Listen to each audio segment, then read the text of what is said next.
Je suis championne de France. Ah, je sais, vous me regardez, vous vous dites, bah, avec ses jambes, peut-être saut en longueur, je sais pas. Bah, comment ça se fait si elle est championne de quelque chose qu'on n'a jamais entendu parler d'elle? Non. Je suis championne de France dans une catégorie bien plus accessible. Tout le monde peut participer et en général, tout le monde participe sans trop le vouloir.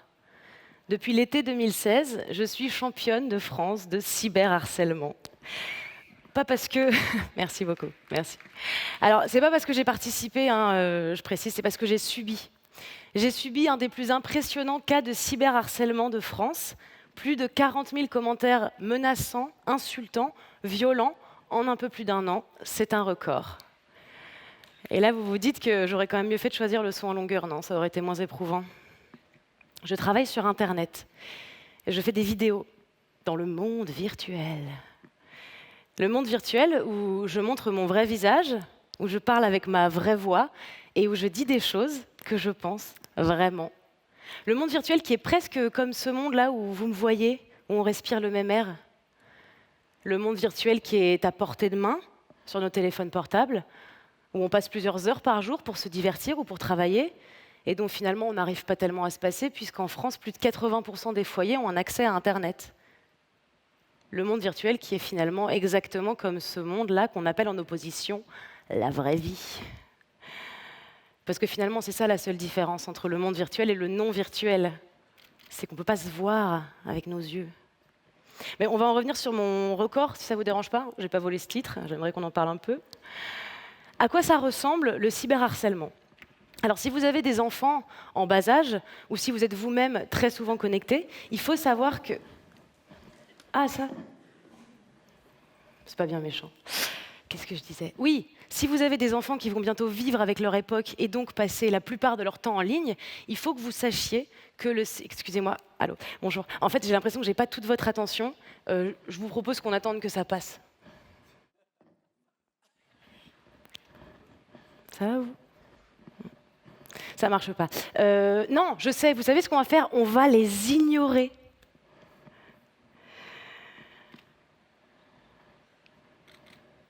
Ça marche pas trop non plus parce que je vois vos regards. En fait, ils sont vraiment là, alors que c'est moi qui parle. Ouais, on va arrêter là parce que même à cette vitesse, 40 000 menaces de mort, menaces de viol et insultes, ça peut être très très long. Et puis c'est pas si facile à ignorer finalement. Vous voulez connaître le trajet de ces messages? Alors de la pensée d'un vrai humain qui a tapé ces messages sur son vrai clavier, par le monde virtuel pour arriver dans ma vraie vie où mes vrais yeux ont lu ces messages et où mon vrai cerveau les a compris. Il n'existe pas de monde virtuel. Tout ce qui se passe en ligne se passe dans la vraie vie. Bon, on va fermer l'onglet parce que ça vous déconcentre trop. Hein? Allez, fermez-moi ça. Vous devez vous demander ce que j'ai fait pour mériter ça. Bon, je me fais insulter. On est en France, il y a des lois, et c'est vrai, les menaces de mort, de viol et les insultes, ça ne rentre pas dans ce qu'on appelle la liberté d'expression. L'injure publique en France est passible de 12 000 € d'amende. Je suis dans mon bon droit, je peux très bien aller porter plainte contre Fan de Joule 60, XPTDR 22 ou Hervé Superman. Je sais rien sur ces gens, si ce n'est que peut-être leur département de naissance, je ne suis pas sûre. Mais vous imaginez 40 000 personnes dont je n'ai pas l'identité. Comment est-ce que c'est possible que 40 000 personnes n'aient pas mieux à faire dans leur vraie vie que m'atteindre moi dans ma vraie vie? Ça a commencé en été 2016, il y avait les Jeux Olympiques de Rio, potentiellement des tonnes de trucs très intéressants à faire. Les épreuves de saut en longueur, par exemple. C'est fou. Et puis, c'est pas moi contre 40 000 personnes. C'est moi contre une personne, plus une personne, plus une personne, plus une personne, plus une personne, plus une personne. Vous avez compris la suite. J'ai pas le temps, ni l'énergie, ni les moyens de porter plainte contre 40 000 pseudonymes. Vous avez déjà porté plainte contre quelqu'un? Vous connaissez les démarches administratives pour porter plainte contre quelqu'un en France? C'est très long, contre une personne. Donc imaginez 40 000 personnes. Bon, et j'ai pas envie de porter plainte contre X, parce que c'est pas X qui me harcèle, c'est des vrais gens. J'en viens à me demander qui sont ces vrais gens. Et comment c'est possible que 40 000 vrais gens ignorent la loi? Est-ce que vous la connaissiez, la loi sur l'injure publique? Bah non, non mais enfin, en fait moi non plus, hein, je sais pas pourquoi je vous demande ça. Non, j'ai dû chercher cette loi quand ça m'est arrivé, donc j'imagine que si vous vous êtes jamais fait agresser en ligne, il n'y a pas de raison que vous soyez au courant que l'injure publique est passible de 12 000 € d'amende. Ça s'apprend pas à l'école. Non, non, à l'école, on apprend à placer le Rhône sur une carte de France. On apprend le théorème de Thalès. Et puis on apprend les règles élémentaires du vivre ensemble dans la société, comme le respect, la tolérance, la politesse. Et puis on apprend aussi que nul n'est censé ignorer la loi. Donc dans un pays où on apprend à se respecter et qu'ignorer la loi n'est pas une excuse pour l'enfreindre, statistiquement, il n'y a aucune chance pour qu'une personne se fasse harceler par 40 000. Hein? Yes. Il y a peut-être un petit problème avec l'éducation. Là, je vous vois, vous vous demandez qu'est-ce que j'ai fait pour mériter ça. Est-ce que j'ai pris publiquement parti dans le débat pain au chocolat, chocolatine? Bon, il y a la loi, il y a l'éducation, et puis il y a le contrôle social. Le contrôle social, c'est ce qui fait que vous faites toujours la queue à la poste et que vous ne dépassez pas tout le monde pour ne pas passer pour un malotru. C'est ça qui fait que personne ne prend jamais la dernière part de gâteau pour ne pas passer pour un malpoli. Le contrôle social, c'est quand on fait attention à notre comportement à cause du regard des gens. Là, dans ce cas-là, 40 000 personnes ne respectent pas la loi, qu'ils la connaissent ou non. Ils ne sont pas aidés par l'éducation qui ne leur a pas donné les clés. Et puis, ils ont l'air d'être complètement exempts de contrôle social. Et même au contraire, la dynamique de groupe les pousse à continuer. Bah attends, si machin l'a insulté et qu'il n'a pas été puni, c'est pas grave si moi je le fais aussi. J'ai bien conscience que ces gens ne se sont pas ligués contre moi, que ce n'est pas une conspiration, mais peu importe, c'est ça le harcèlement. C'est une accumulation d'agressions et d'insultes à l'égard de quelqu'un dans le temps, dans le but de lui nuire.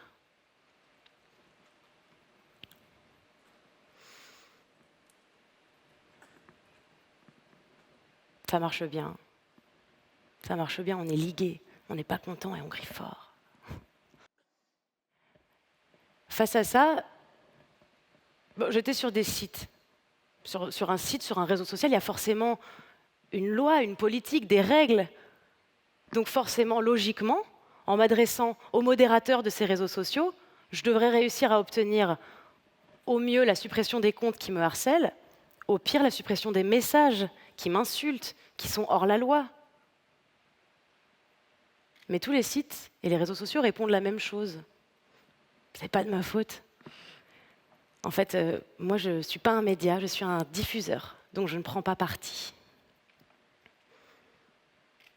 Face à ça, moi, je cherchais simplement des solutions. J'ai cherché réparation avec la loi.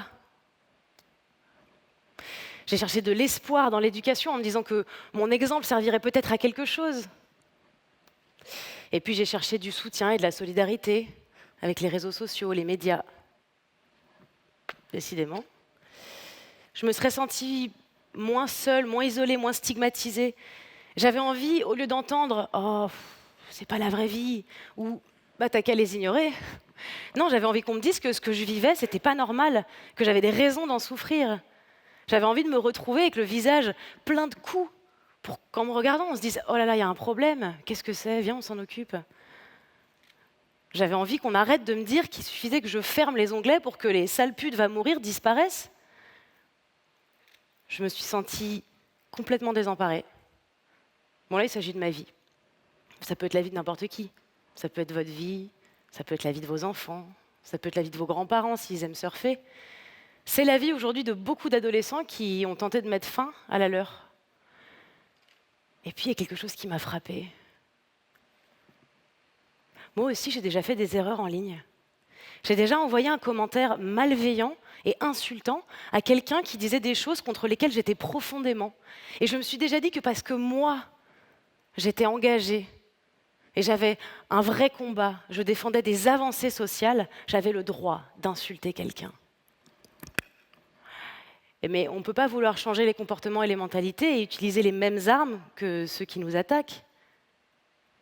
On peut tous se faire harceler en ligne, mais on peut tous participer à un harcèlement, même si c'est une fois, même si c'est noyé au milieu de 40 000 personnes, même si nous, on avait des très bonnes raisons de le faire.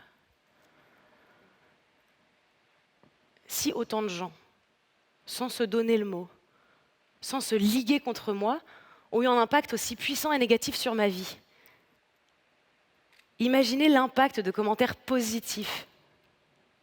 Si on réussit individuellement à générer des vagues de haine, logiquement, on devrait réussir individuellement à générer des vagues d'amour, de soutien, de bienveillance.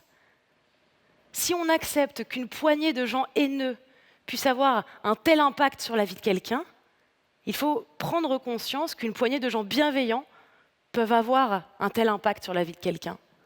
On est maître de notre impact.